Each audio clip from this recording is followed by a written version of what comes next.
How'd you become that guy? You know what? I grew up not that guy. Yeah. So a lot of people put a title on me. They want to, they see me now.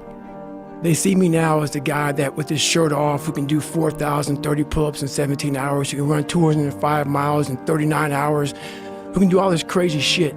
But what they don't understand is they don't understand the journey that it took me to get to this point.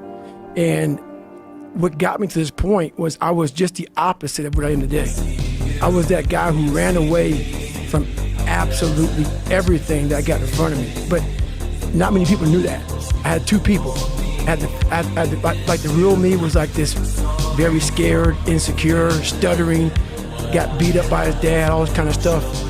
And then I built this fake person that walked around like my shit didn't stink, you know? Right. Yeah, so that's kind of how I did it. And through the process of time, I realized that I was lying to myself and lying to people. But it's a fascinating journey, though, because you are that guy now. Right. You genuinely are a legit badass. Right. At one point in time, you were a legit terrified person. Yes. So what was the process? Like, how did you step forth? Well, it's a long process. Right. My dad beat the shit out of me when I was growing up. I was the first black baby born in this hospital called Miller Fillmore in Buffalo, New York. My dad owned skating rinks, he owned bars, he ran prostitutes from Canada to Buffalo, New York. My dad was a big time pimp, big time. Anything bad about a person, big time hustler. He was American, you know that movie with Denzel Washington? Mm-hmm. He was that, but not that bad. Right. You know, he wasn't that big, but that's what it reminds me of. He was that kind of guy. And beat the shit out of me, the shit out of my mom. There was an incident one time when my mom got knocked out top of the stairs and he dragged me down the stairs by her hair. And at 6 years old, I'll never forget this. In my mind, I was always afraid. My whole life I was afraid, but I had this fucking voice, this conscience, that would always be battling me and saying, hey, you gotta get up and do something.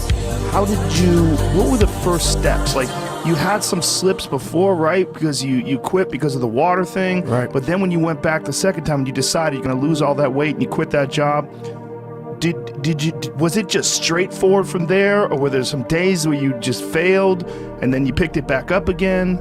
So my first run, when I decided to lose the weight, I was, like I said, 297. I was about 32% body fat. And my idea was to run 4 miles for my first run. I didn't know how bad it's gonna fucking hurt me. I used to run before I was fat, and I was like, fuck it, I can do this. I ran a quarter mile and walked home. I walked home and sat on my couch and cried. I went to my mom's house, who was about maybe 20 minutes down the road, and cried again in her couch, saying, man, I can't fucking do this shit. I don't know what I'm gonna do.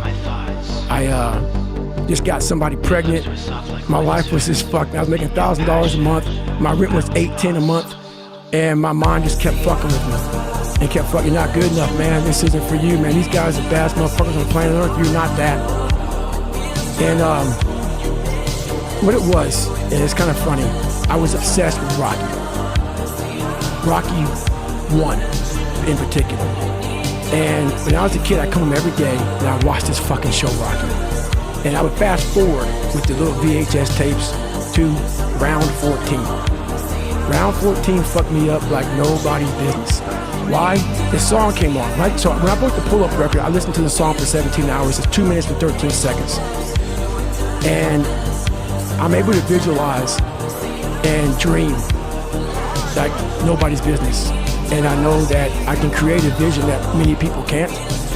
And I work for it. So the vision I had was, when Apollo Creed beat the fucking shit out of Rocky, beat the shit out of him, he kept fighting.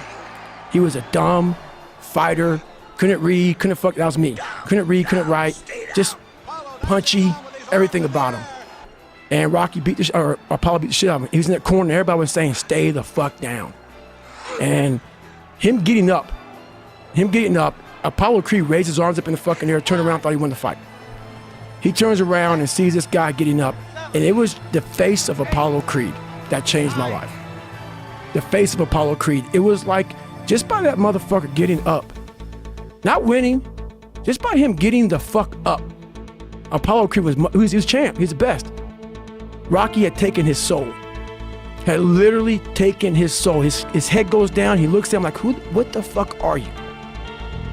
I wanted to be that, not Rocky. I wanted to be the guy that people looked at. I don't care if you liked me or didn't like, I don't care. But it said, this motherfucker is gonna keep coming after whatever the fuck is in front of him. I wanted that. I wanted that. I wanted that worse than anything in the world. If this video motivated you, check the link in my bio.